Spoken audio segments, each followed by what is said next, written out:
Yo, people, welcome back to On Track GP, your host to do the most and never coast, Matisse in the building. We're here to talk about today. Looks to be some headline news regarding Mercedes and obviously Red Bull. The battle between these two continues year after year. Toto Wolff versus Christian Horner. We know that they love to argue about many different things, but this time it's all about sandbagging. And they feel like Mercedes, George Russell in particular, suspects that Red Bull are sandbagging to avoid FIA rule changes. Now, we know that FIA tend to switch up the rules every so often, every few years, to keep the grid competitive. Obviously, we want as many views on the sport as possible. And if one car gets too far clear at the front, it does tend to become quite boring, quite predictable, and most fans will turn away unless you support that team. And me as a Mercedes fan, obviously, we saw our car be extremely quick for many seasons, for 7, in fact, for minimum 7 to 8 in a row. But it does become quite predictable and boring for the rest of the teams. And there's always a little bit of a shake-up, a little bit of a rule change, just to keep everybody on their toes and make them adapt and make them have to, acclimatize their cars. But it's not really been that long of Red Bull dominating. If you're comparing it to Mercedes previously, it's not been long at all. It's not even been half the amount of time. But George Russell does suspect that Red Bull are not really pushing to the maximum.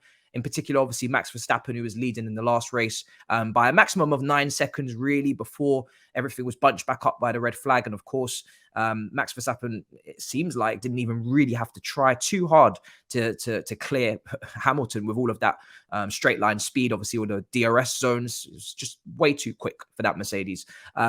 If they are sandbagging, it's difficult. I mean, to investigate this, you would obviously have to go through all of the little different mechanical parts of the car and try and see if they have more speed than they're letting on. But for me, and even as a Mercedes fan, I'm looking at this, I'm thinking to myself, is this really something that even Mercedes can come out with, considering the domination they had over the previous years, considering all of the world titles that Mercedes won? We saw Hamilton come out and say that Red Bull is the quickest car he's ever seen.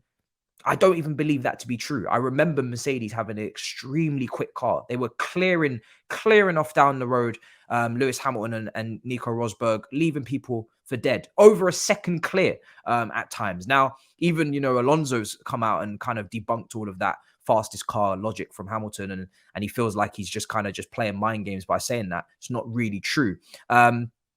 I don't know. I think Perez is obviously still quite competitive as well. So it's hard to judge, considering the fact that he's still fighting in the pack in this last race in particular.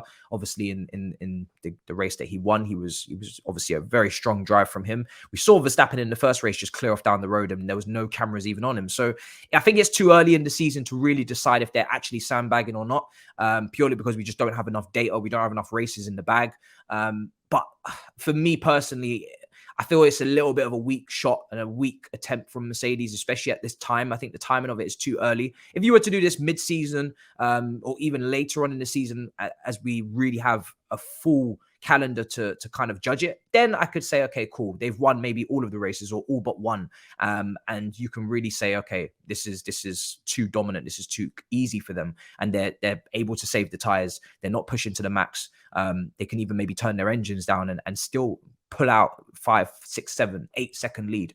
But right now, to say that for me is just a bit premature. Interesting to see how Red Bull respond to this. If they will respond to this, obviously Christian Horner loves to defend the team from the front foot. He doesn't play around, doesn't mince his words. I want to see if the rest of the Mercedes team back this up as well. If it's just George Russell at the moment, will Toto Wolff come out and back this, or Lewis Hamilton? Obviously, he said they have the fastest car, so I'm guessing he may be thinking similar.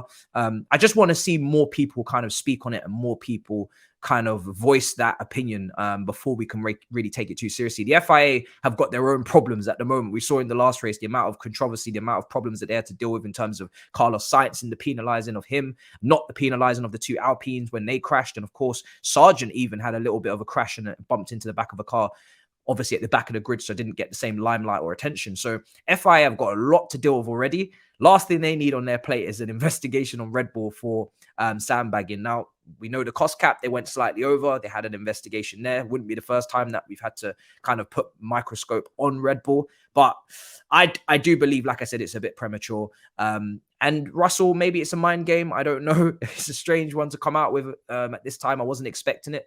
But yeah, for me, we need to see more races. We need to see a lot more data before we can really accuse them of such a thing, because this is quite a severe accusation. Do you know what I'm saying? If you're saying that they're really not being authentic in their racing, they're not really pushing, they're kind of saving their engine, they're saving their batteries, they're basically just chilling, vibing up front, and they have a lot more to give. And if anything, they're trying to make it more of a spectacle than it needs to be, with that whole Perez incident, and obviously all of the drama that he's been going through over the weekend, where he feels a little bit robbed, I'm sure, with the starting position that he had.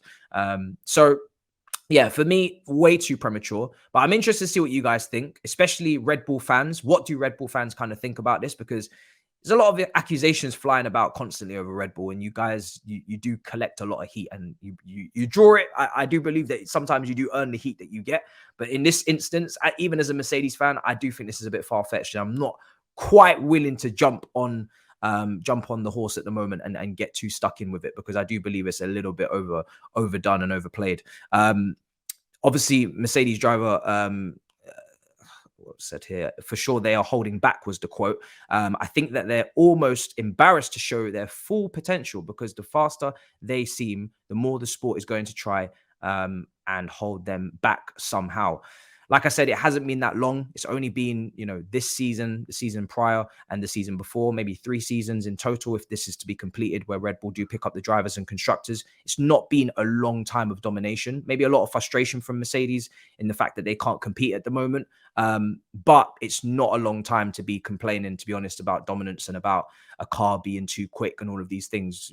When you look at how long Mercedes were at the front for, and how long they were dominant for, it's like I said, we haven't even reached a halfway point. So it's a strange one to come out with. But George has tested the waters, and let's see if he's successful with it. But for me, I would be shocked. I would be shocked indeed. Now, like I said, he built up a 9-second lead advantage, the 7-time world champion. And he was increasingly just flexing his muscles up at the front. We saw it, like I said, with the straight line speed.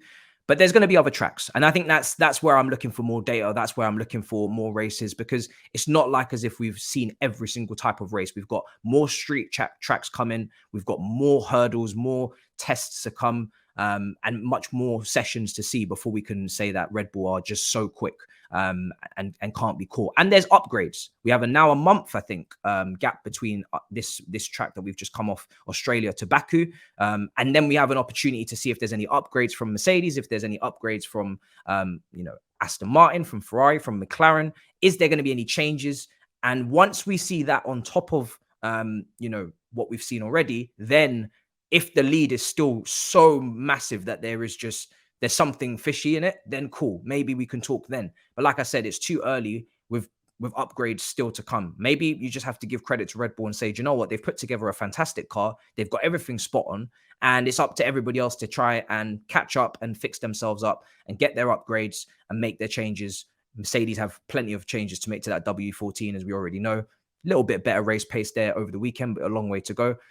Ferrari have got a lot to improve strategy-wise, reliability-wise, all of these things. So I want to see upgrades from the teams. I want to see more races. I want to see more tracks. And then, and only then, will I be like, okay, maybe there's some sort of legs to this. But right now, it's way too early to say. But let me know what you think in the comments down below. Do Mercedes and George Russell have a point?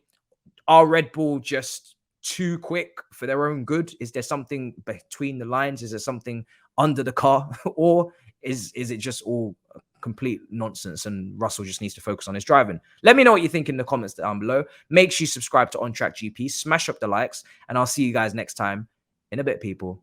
Peace.